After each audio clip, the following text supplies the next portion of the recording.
So, the final target that we're going to have a look at is reasonably, I suppose, none of the steep slopes compared to the other.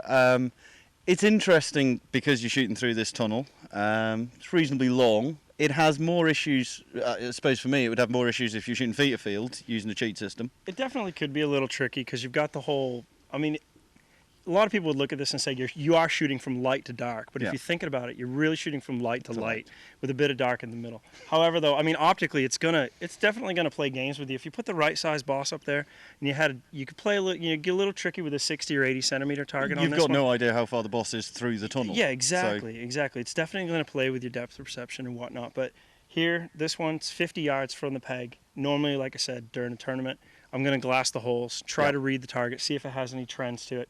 I'm gonna range it. I'm going to set my sight, and I'm going to try to shoot a reasonably good shot and try to hit the thing. I mean, for us, doing this, I appreciate that you wouldn't approach a target with any real preconceptions at all, because that can be disastrous and you start second-guessing yourself. But just if you were standing here, what would you be looking at as the issues for this? Because it does look, I mean, it's flat, it's straight, but... Pretty much that's all I get out of it, Alice. I mean, it's Keep flat, it simple straight, for you, then. Flat, straight's 50 yards, it's right there. But like I said, feet of field, it could definitely get a little tricky down through that. Yeah. I mean, if the lighting conditions were a little bit different, where say possibly it got a little bit darker out here. Yes. Now you've just kind of elongated the tunnel effect, and now you're in the dark as well. But right now, with the way it's it's lit, to me it seems pretty straight up. Of course, I haven't looked at it through my scope, and I haven't shot an arrow yet, so that could all change in a matter of seconds. I mean, I think for some people, if just while you're setting this up, I think that some people this is the sort of target where they would doubt everything that they do. They get the peg, they go, right, I make a decision, it's this target face. We're talking feet of field here, but it's this target face, and then they'd start to doubt seriously because they've got no run of the ground to tell them how far. If you're a ground judger, or you're looking at trying to find a midway point and double it by eye, it's definitely going to give you some difficulties, that's for sure. I mean, one thing with IFA and NFA, 50-yard dot, this is, it's one of the tougher targets out there. Yeah, it's 50 yards. Just for the size. Yeah, it's 50 yards, but, normally that wouldn't be a problem, but it's 55-centimeter target, 50 yards, and it's one, as a pro, you got to have. Yes. I mean, if you can hit this one, you can hit the 80, you can hit the 65. Yeah. You've done really well out there, and you've done what you need to do, and hopefully you make a point or two. But. Yes. Try not to hit the wall. I think we've got enough speed to carry the tunnel.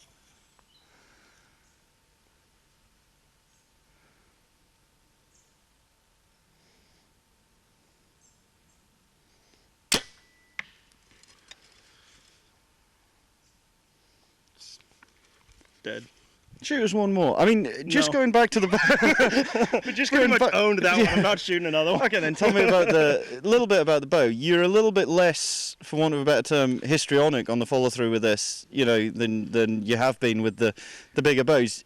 Well, the bigger bow's got a little more jump to it, a little more vibration, different limb design. This is virtually a parallel limb. Yep. The limbs on the other one had a little bit steeper pocket angle to it, so it's kind of loaded to spring more forward and whatnot. And also, like I said, the way I've weighted it, I've pretty much eliminated most of my weight on the tip. I've got one weight where I normally would carry 3 weights plus a doinker. A lot on the left. Here I've put a lot in the back seat. Yeah. So, I mean, the bow almost sits really neutral, which it's not what I'm going for at rest, and I don't want people to think that's, the ideal way to set one up, but pretty much just kind of set it up so that it aimed nice, and it seemed to go off, and it was real directional. It was more at the target and maybe not as jumpy. But. And I mean, just one thing. How long did it take you to get used to it? I only say this because there's still this real hysteria about I would have to spend. I'm going from a 40-inch axle. 43. It's gonna but for guys they're going, it's gonna take me months. I can't be bothered. Well, honestly, I got this bow 7 days before I left for the World Championships in Korea. 7 days. And qualifying was good for you. Qualifying was good at a 1392, I believe. A bit windy. Yeah, it was a little windy. It was tricky. 90 Which again meters. is where they would say that the light let off is going to kill you. It was tough. Yeah. It was tough, but that wind was not just strong, it was a tricky wind,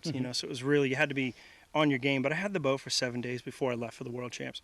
I shot factory strings on the bow because I didn't have time to put strings on it. So it literally was right out of the box, which it's kind of a cliche thing, but I mean it was as out of the box as you can get. Just to tell guys to not discount these short axle to axle bows. Don't discount any of them as long as it's made by a manufacturer that makes quality equipment. All the bows are going to shoot. I mean, and that's, like I said, one thing I wanted to do. I want to come out here and see what I could do with one of our hunting bows. And every bit of technology that's in our target bows, it's right here in the hunting bows too. And if you're not going to shoot another arrow at that, what are you going to score tomorrow? On Or this. you can shoot another arrow, no, over the day. Oh, geez, I don't know.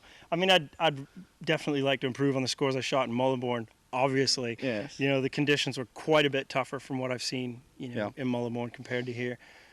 You know, I've been doing a lot of traveling. I'm definitely not at the top of my game like I was, you know, shooting field rounds at our NFA Outdoor Nationals where we're shooting 59s, 58s, 60s. You know, I'd be happy to come out here and, you know, from what I've seen before, I'll throw a low number out there. So, you know, 555 or so. 56 would be good shooting on this from what I've seen. Yep. And, you know, there's some guys out there on the practice range that are definitely capable of doing that now. You got Liam Grimwood, fresh off a silver medal at the World Champs. And you think you're going to need all of that to make the top 4, which is obviously the easiest way to win over the weekend, is to be on the top target the next day. You kind of want to be on the top bail, obviously. Thanks for your time. Excellent.